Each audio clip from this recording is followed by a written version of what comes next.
రైతు నేతలు ముంబైలో మీడియాతో మాట్లాడుతున్నారు. లైవ్ చూద్దాం. वीज बिल माफ केलं.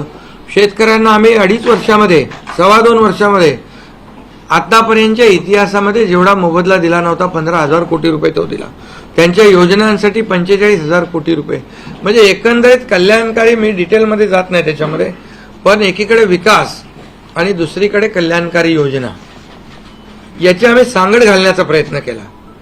आणि नेमकं यामध्ये आमचा उद्देश एवढाच होता की या राज्याला पुढे न्यायचं, या राज्याचा सर्वांगीण विकास करायचा, या राज्यातल्या प्रत्येक घटकाला काही ना काही राज्य सरकारच्या माध्यमातून आधार मिळाला पाहिजे.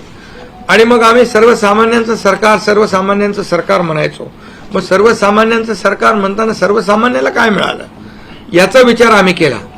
आणि मला अभिमानाने या ठिकाणी सांगायचं आहे की मोदी साहेबांनी, केंद्र सरकारने देखील आमच्या पाठीमागे उभे राहिले ताकदीने, की जे आमचे प्रस्ताव जे आहेत ते त्यांनी मान्य केले.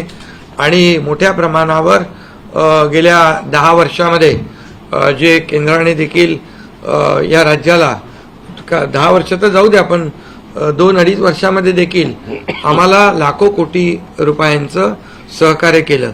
त्यामुळे एक डबल इंजिनचं सरकार देखील या राज्यामध्ये